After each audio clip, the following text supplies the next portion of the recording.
سورہ آل عمران آیت نمبر 159-160 نحمدہ ونصلی علی رسولہ الکریم اما بعد فاعوذ باللہ من الشیطان الرجیم بسم اللہ الرحمن الرحیم فبما رحمة من اللہ لنت لهم ولو كنت فظا غليظ القلب لانفضوا من حولك فاعف عنهم واستغفر لهم وشاورهم في الأمر فإذا عزمت فتوكل على الله إن الله يحب المتوكلين إن ينصركم الله فلا غالب لكم وَإِن يَخْذُلْكُمْ فَمَنْ ذَا الَّذِي يَنْصُرُكُمْ مِنْ بَعْدِهِ وَعَلَى اللَّهِ فَلْيَتَوَكَّلِ الْمُؤْمِنُونَ۔ صدق اللہ العظیم۔ لفظی ترجمہ۔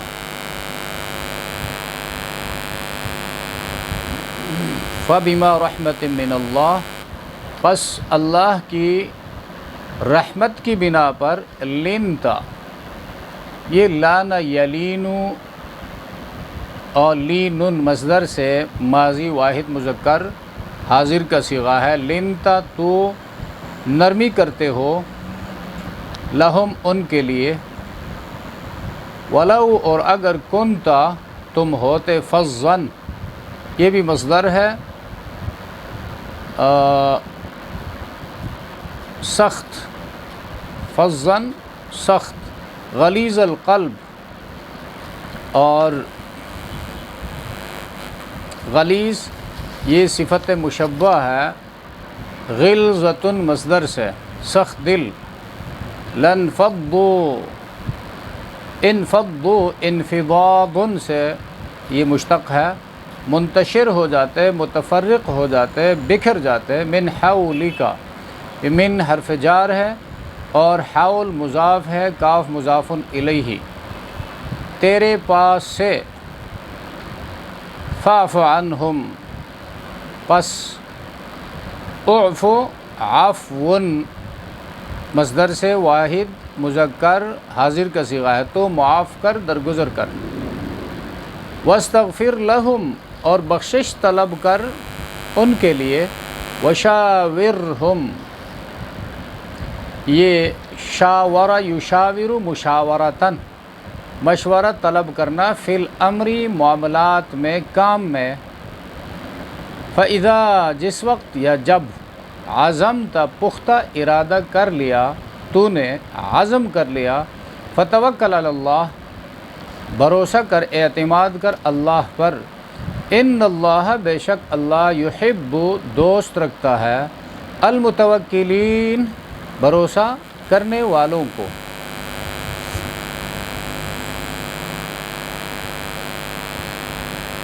ان ینصرکم اللہ، ان ینصرکم اللہ، اگر اللہ تمہاری مدد کرے گا، فلا پس نہیں، غالب غالب، لکم تمہارے لیے،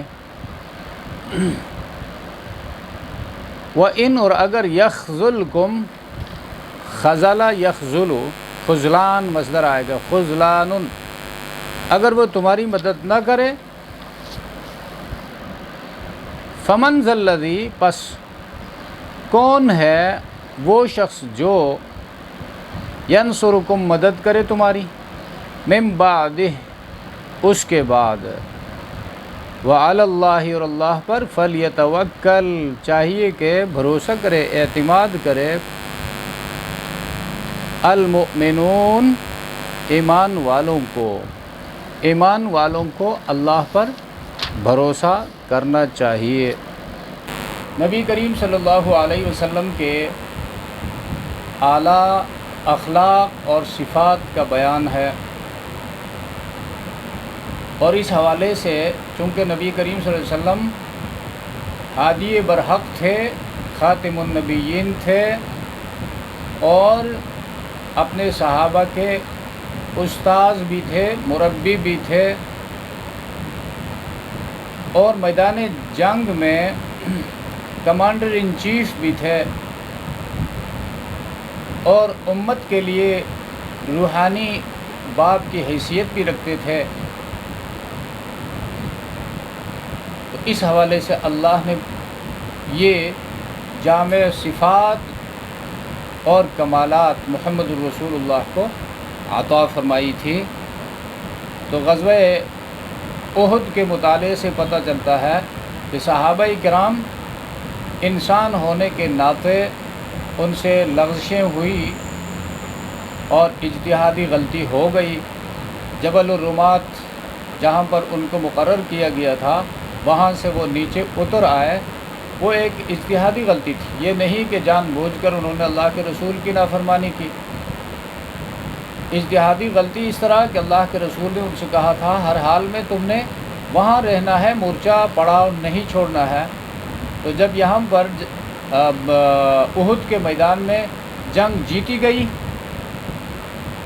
تو انہوں نے یہ خیال کیا کہ اللہ کے رسول کا مطلب تھا جب تک جنگ جاری ہے وہاں سے نہیں اترنا ہے۔ اب جنگ جیتی گئی اور اہل ایمان مال غنیمت جمع کرنے میں اور زخمیوں کو سنبھالنے میں، مرہم پٹی کرنے میں اور ڈیڈ باڈیز کو اٹھانے میں مصروف ہے، لہٰذا یہاں پر ٹھہرنے کے بجائے جانا بہتر ہے۔ تو یہ ان کا قیاس تھا، ان کے پاس یہ عقلی دلیل تھی۔ لیکن دوسری طرف رسول اللہ صلی اللہ علیہ وسلم کا جو کلیئر ارشاد تھا، وہ ٹیکسٹ تھا، نص تھا کہ بھئی کسی حال میں نہیں اترنا ہے۔ تو وہاں پر اس وقت بھی ان کو جم کر بیٹھنا چاہیے تھا، انتظار کرنا چاہیے تھا، حکم ثانی تک وہاں پر ٹھہرنا چاہیے تھا۔ تو اب اتنی سی لغزش جب ہو گئی تو اللہ تبارک و تعالیٰ نے اپنے ان بندوں کی اس حال میں آزمائش میں ڈال کر ان کی تربیت فرمائی اور محمد الرسول اللہ صلی اللہ علیہ وسلم کی ان جامع صفات کو ظاہر کیا، اور پیغمبر صلی اللہ علیہ وسلم کے اعلیٰ اخلاق جو ہے اس موقع پر ظاہر ہو گئے۔ تو یہاں پر جو بڑے ہیں، سردار ہیں کسی بھی ادارے کے اور کسی جماعت کے، ان کے لیے بھی یہ سبق ہے، یہ نصیحت ہے، یہ اصول ہے کہ اپنے ماتحتوں کے ساتھ وہ کس قسم کا سلوک روا رکھے، اور ایسے میں جب ان سے ماتحتوں سے غلطیاں ہو جائے تو ان غلطیوں پر نظر رکھے، اور کوئی غلطی جو ہے جان بوجھ کر کی گئی ہے یا کسی سے غلطی میں اجتہادی غلطی ہو گئی ہے، فیصلہ کرتے ہوئے غلطی ہو گئی ہے، لہٰذا اس کے ساتھ کون سا سلوک کیا جائے، ان آیات میں یہ سبق ہمیں حاصل ہوتا ہے۔ تو غزوہ احد میں اول ان تیر اندازوں کی وجہ سے جنگ جیتی گئی تھی، پھر جب یہ اتر آئے تو خالد بن ولید جیسے پہلے بتایا گیا ہے دوسری طرف سے گھاٹی سے ہو کر اوپر جو 10-14 بندے وہاں رہ گئے تھے ان کو شہید کر دیا، اور وہاں سے وہ نیچے اتر آئے، اور ادھر سے زخم خوردہ مسلمانوں کی فوج تھی، لشکر، اور کفار کی جو شکست خوردہ فوجیں تھیں وہ بھی پلٹ آئی، اور پیچھے سے خالد بن ولید اپنے دستے کو لے کر تو مسلمان درمیان میں رہے، اور نبی کریم صلی اللہ علیہ وسلم پریشان ہو گئے، اور جو صحابہ کرام تھے میدان میں کچھ تو زخمی تھے، کچھ شہید ہو گئے تھے، اور کچھ میدان چھوڑ کر پہاڑی کی طرف چلے گئے، ٹیلوں کی طرف چلے گئے۔ تو اس اثناء میں ان کو واپس بلایا گیا، لیکن بہرحال جو نقصان ہونا تھا وہ نقصان ہو گیا۔ نبی کریم صلی اللہ علیہ وسلم کا دانت مبارک ٹوٹ گیا، اور خود جو ہے لوہے کی ٹوپی پہن رکھا تھا اللہ کے رسول نے، اس کی کڑیاں اللہ کے رسول کے چہرے انور پر گھس گئی اندر اور لہو لہاں ہو گیا۔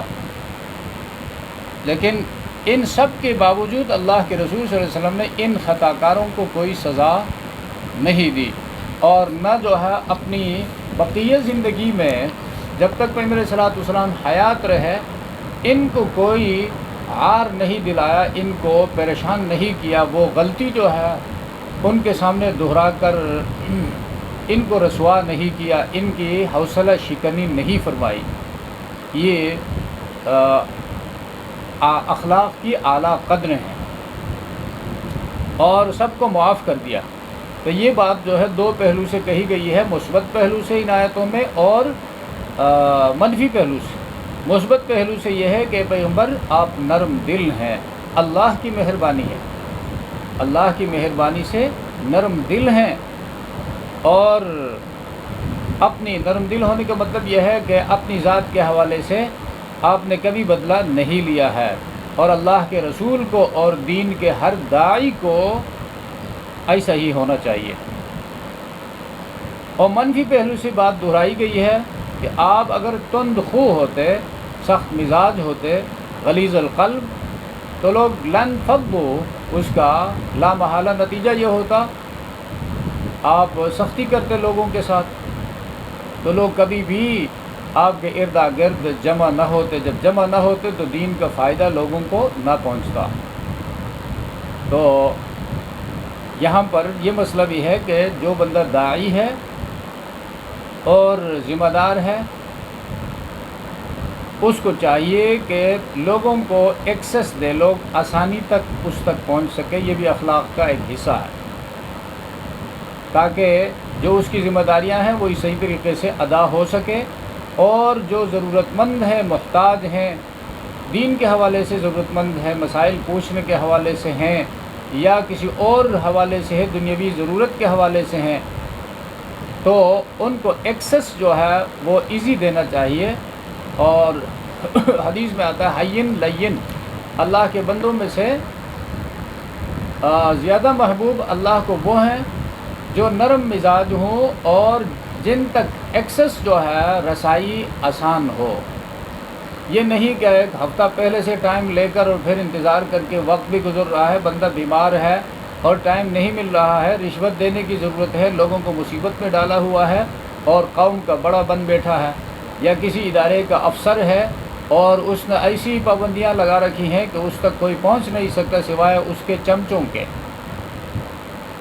تو ایسے بندوں کے لیے اللہ کی نصرت کا وعدہ نہیں ہے، جو اللہ کے بندوں کے ساتھ نرمی کا سلوک نہیں کرتے ہیں. تو یہاں پر نبی علیہ السلام کی جو بڑی صفت پیغمبر کا اخلاق بتایا گیا ہے، آپ نرم خو ہیں، نرمی سے کام لیتے ہیں. ان کو آپ نے معاف کر دیا، بدلہ نہیں لیا. اگر سخت خو ہوتے، سخت مزاج ہوتے تو کیا ہوتا؟ یہ کبھی بھی تیرے پاس جمع نہ ہوتے. تو جب جمع نہ ہوتے تو جس طرح تیرا مقام ہے، تیری شان ہے، اس مقام اور شان کے لحاظ سے فائدہ پھر عام نہ ہوتا. اللہ نے یہ صفات تیرے اندر رکھ دی ہے تاکہ تیری ختم نبوت کی برکت سے تیرا فیض بھی عام ہو جائے، عرب و عجم تک پھیل جائے. تو یہی وجہ ہے نبی کریم صلی اللہ علیہ وسلم یعنی پروٹوکول سے کام نہیں لیتے تھے. جب صحابہ کے درمیان بھی ہوتے تھے، کوئی انجان آدمی باہر سے ملاقات کے لیے آتا تو اس کو پوچھنے کی ضرورت پڑتی، من کو محمد ہے، کہ بھائی تم میں محمد کون ہے پیغمبر. تو یہ بے تکلفی ہوتی تھی. کوئی امتیازی شان رسول اللہ صلی اللہ علیہ وسلم اپنے لیے پسند نہیں کرتے تھے. تو یہاں پر ان دو پہلوؤں سے اس بات کو بیان کی گئی ہے. لن فضوا من حولک، لہذا فاعف عنہم، اے پیغمبر ان سے درگزر کیجئے. اور عفو، درگزر جو ہے یہ بہت اچھا اخلاق ہے، اچھی صفت ہے. کسی کو معاف کرنے سے، یہ حضرت علی رضی اللہ تعالیٰ عنہ کا قول ہے، کسی کو معاف کرنے سے اللہ بندے کا درجہ گھٹاتے نہیں ہیں، بلکہ معاف کرنے سے درجہ کم ہونے کے بجائے بڑھتا ہے، اور لوگوں کی نگاہوں میں بھی اللہ اس کی عزت بڑھا دیتے ہیں. واستغفر لہم، تو فاعف عفوا، واستغفر، اور دیکھو اپنا حق جو ہے اس حوالے سے معاف کیجیے. واستغفر لہم، اور مغفرت طلب کیجئے اللہ سے. استغفار جو ہے، اب یہاں پر یہ توحید کا مسئلہ بھی ہے. یہ نہیں فرمایا کہ اللہ کا حق بھی آپ معاف کیجئے، اس سے کہ پیغمبر جو ہے اپنا حق معاف کر سکتا ہے، اللہ کا حق اللہ ہی معاف کرے گا. تو لہٰذا اللہ کا حق معاف کرنے میں آپ یوں کیجئے کہ اپنے رب سے استغفار طلب کیجیے، اللہ میرے صحابہ کی لغزشیں معاف فرما۔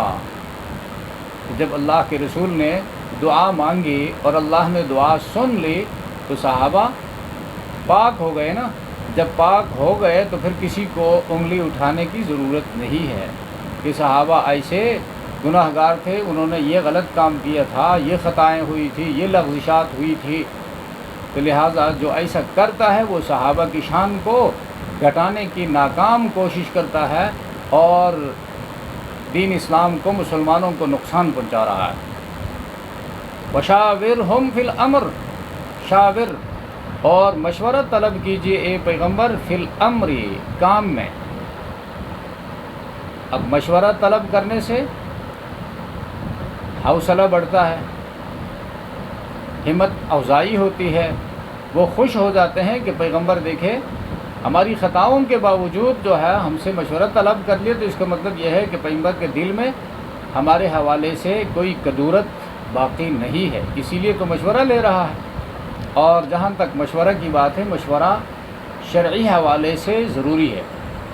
مشورہ کابینہ سے لیا جاتا ہے، حکومت کابینہ سے مشورہ لیتی ہے ملکی معاملات میں، قومی معاملات میں، اور پھر دینی معاملات ہیں اس میں بڑے بڑے علماء کرام ان سے مشورہ لیا جاتا ہے کہ بھئی دین کا یہ حکم فرض کے درجے کا ہے، واجب کے درجے کا ہے، سنت کے درجے کا ہے، اس پر عمل کی کیا صورت ہو سکتی ہے۔ تو جب مشورے میں جب اختلاف ہو جائے تو پھر جو بڑا ہوگا، حاکم ہوگا، وہ پھر ترجیح دینے کا اختیار رکھتا ہے، وہ ترجیح دے گا اور اپنا اختیار جو ہے نافذ کرے گا۔ حضرت نبی کریم صلی اللہ علیہ وسلم نے ابو بکر و عمر سے فرمایا، جب ہم میں کسی معاملے میں اختلاف ہو جائے اور تم دو بندے ایک طرف ہو تو میں تمہاری رائے پر عمل کروں گا، یعنی ابو بکر و عمر کی رائے کو ترجیح دینے کا اشارہ دیا اللہ کے رسول نے صلی اللہ علیہ وسلم۔ تو حدیث میں یہ آتا ہے مشورہ ذی علم سے اور تجربہ والوں سے لیا جائے، ہر کسی سے مشورہ بھی نہیں لیا جا سکتا۔ اور حدیث میں یہ آتا ہے کہ مشورہ جو بندہ لیتا ہے وہ ندامت سے محفوظ ہوتا ہے، اس لیے کہ ایک کمرے کے اندر جب ایک بلب جو ہے 100 وولٹ کا وہ روشن ہے اور دوسرا کمرہ اس کے اندر 10 بلب ہیں 100 وولٹ کے، تو 1000 وولٹ کا بلب جو ہے وہ روشن ہے، تو ظاہر بات ہے 1000 کا وولٹ جو ہے اس میں روشنی زیادہ ہے 100 وولٹ کے بلب سے، لہٰذا اس میں سوئی بھی نظر آئے گی۔ یہی حال پھر مشوروں کا ہے۔ مشورہ انسانی عقل کی پیداوار ہوتی ہے اور عقلیں متفاوت ہوتی ہیں۔ ہر بندہ جب مشورہ دے گا تو پھر جس کام کے حوالے سے، جس امر کے حوالے سے مشورہ دیتا ہے، اس کی جو خامیاں ہیں اور اس کے فوائد ہیں وہ نکھر کر سامنے آ جاتے ہیں اور فیصلہ کرنا پھر آسان ہو جاتا ہے اور اس کی برکتیں واضح ہو جاتی ہیں۔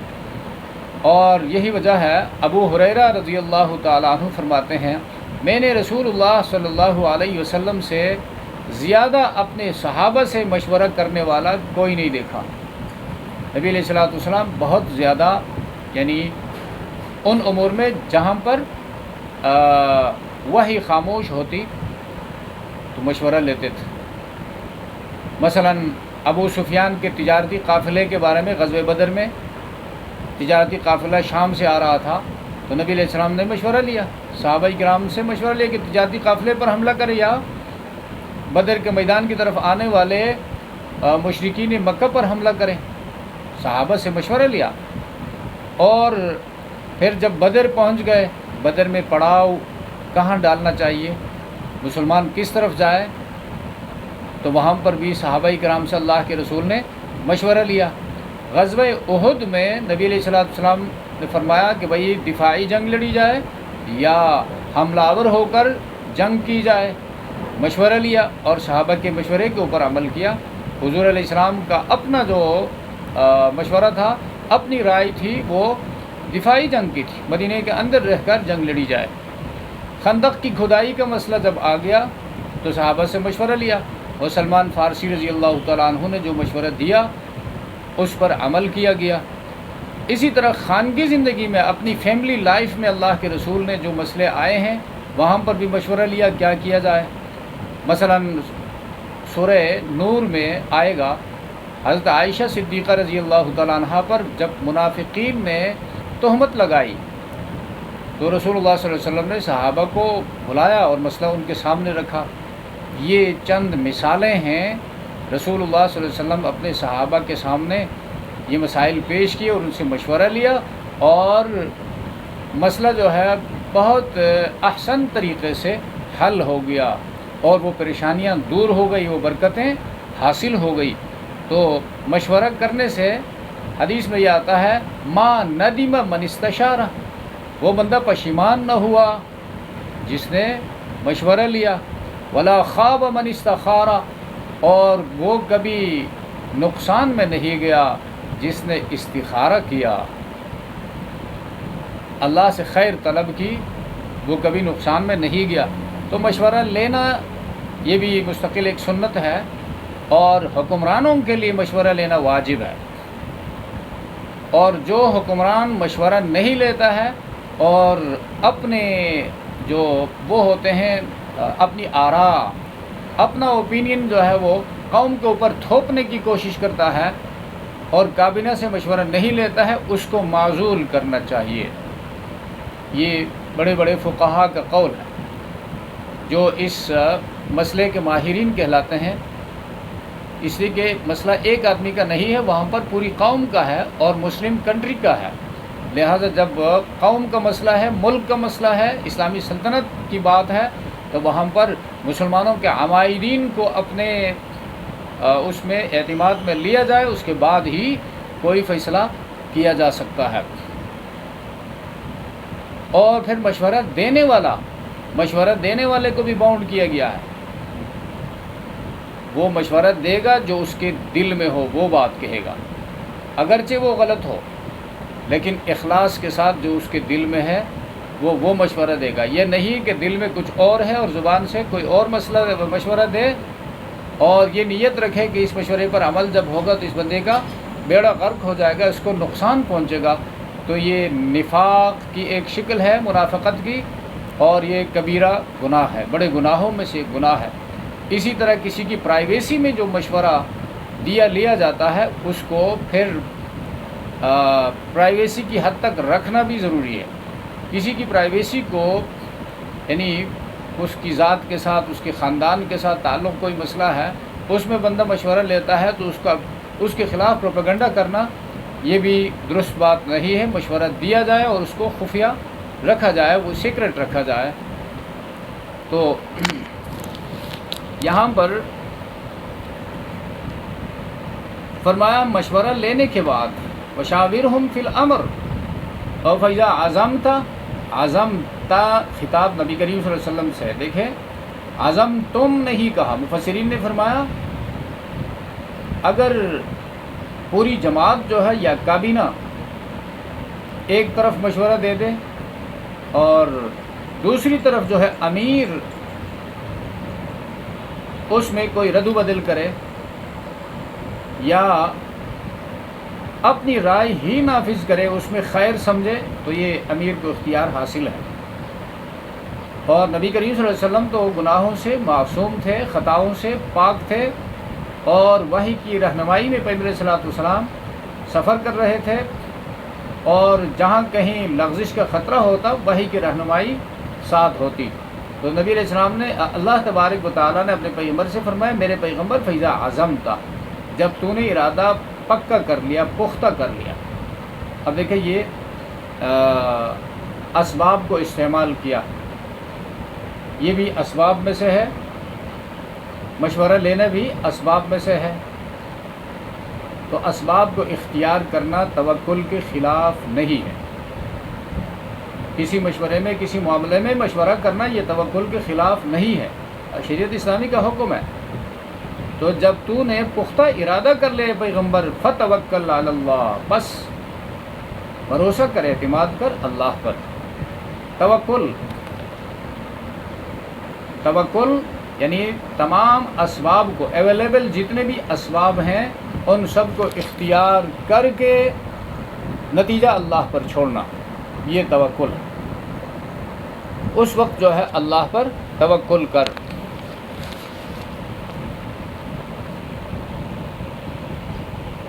ان اللہ یحب المتوکلین، بے شک اللہ تبارک و تعالی پسند کرتے ہیں متوکلین کو، جو اللہ پر توکل کرتے ہیں۔ تو ان آیات میں نبی علیہ السلام کی جو صفات بیان ہوئی ہیں، نرمی اور شفقت، عفو و درگزر، مشاورت، اور مشاورت کے بعد عزم بالجزم، اسی کہ اب بات پکی ہو گئی، اب آگے بڑھنا ہے، اس پر عمل کرنا ہے۔ تو رسول اللہ صلی اللہ علیہ وسلم نے مشورے کے حوالے سے یہ بھی فرمایا کہ جس وقت، یہ اہم اور مشورے کے حوالے سے امپورٹنٹ حدیث ہے، جس وقت نبی علیہ السلام نے فرمایا جس وقت تمہارے حاکم نیک لوگ ہوں اور تمہارے امیر سخی لوگ ہوں اور تمہارے کام مشورے سے انجام پائے، تو اس وقت زمین کا ظاہری حصہ اندرونی حصے سے تمہارے لیے بہتر ہے، یعنی زندہ رہنا مرنے سے بہتر ہے۔ اگر تمہارے حکمران شریر ہوں، دولت مند بخیل ہوں اور مشورے سے کام نہ ہوتے ہوں، تو تمہارے لیے زمین کا اندر اس کے ظاہر سے بہتر ہے، یعنی مرنا اس وقت بہتر ہے۔ ان ینصرکم اللہ فلا غالب لکم، یہاں سے ان ینصرکم اللہ، اگر اللہ تمہاری مدد کرے گا، فلا غالب لکم، تو کوئی بھی تمہارے اوپر غالب نہیں آ سکتا۔ وَإِن يَخْذُلْكُمْ، یہ خذلان سے ہے، خذلان مدد نہ کرے، تمہیں بغیر مدد کے چھوڑ دے، تو فرمایا کون ہے جو تمہاری مدد کرے گا اس کے بعد۔ تو یہاں پر بھی پھر ترغیب دی گئی ہے کہ اعتماد اللہ پر ہونا چاہیے۔ تو آیات کا ترجمہ یہ ہے، فَبِمَا رَحْمَةٍ مِّنَ اللَّهِ لِنْتَ لَهُمْ، بس اللہ کی بڑی مہربانی کی وجہ سے آپ اے پیغمبر صلی اللہ علیہ وسلم ان لوگوں کے لیے نرم خو ہیں۔ وَلَوْ كُنْتَ فَظًّا غَلِيظَ الْقَلْبِ لَانفَضُّوا مِنْ حَوْلِكَ، اور اگر آپ تند خو سنگ دل ہوتے تو وہ آپ کے پاس سے منتشر ہو جاتے۔ فَاعْفُ عَنْهُمْ، آپ ان کو معاف کر دے، وَاسْتَغْفِرْ لَهُمْ، اور ان کے لیے استغفار طلب کیجیے۔ وَشَاوِرْهُمْ وَاسْتَغْفِرْ لَهُمْ، اللہ کے حق میں جو اللہ کے حقوق ان سے ضائع ہوئے ہیں ان کے لیے استغفار طلب کیجیے۔ فَاعْفُ عَنْهُمْ، جو آپ کے حقوق ضائع کیے ہیں انہوں نے، وہ ان کو معاف کر دیجیے۔ وَشَاوِرْهُمْ فِي الْأَمْرِ، اور معاملات میں مشورہ کیا کیجیے۔ فَإِذَا عَزَمْتَ فَتَوَكَّلْ عَلَى اللَّهِ، پس جب پختہ ارادہ کر لے آپ تو اللہ پر بھروسہ کرے۔ ان اللہ یحب المتوکلین، بے شک اللہ تبارک و تعالی بھروسہ کرنے والوں کو پسند کرتے ہیں۔ ان ینصرکم اللہ فلا غالب لکم، اگر اللہ تمہاری مدد کرے گا تو کوئی تم پر غالب نہیں آ سکتا، تمہیں کوئی شکست نہیں دے سکتا۔ وَإِن يَخْذُلْكُمْ فَمَنْ ذَا الَّذِي، اگر اللہ تمہاری مدد نہ کرے، فَمَنْ ذَا الَّذِي يَنْصُرُكُمْ مِنْ بَعْدِهِ، تو کون ہے جو تمہاری مدد کرے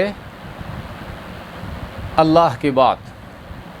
وَعَلَى اللَّهِ فَلْيَتَوَكَّلِ الْمُؤْمِنُونَ، اور اللہ پر توکل کرنا چاہیے، بھروسہ کرنا چاہیے ایمان والوں کو۔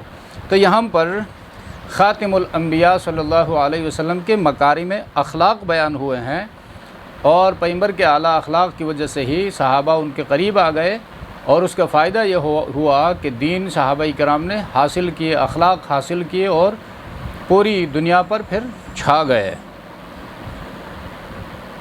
سبحان ربک رب العزت عما یصفون وسلام علی المرسلین والحمد للہ رب العالمین، آمین۔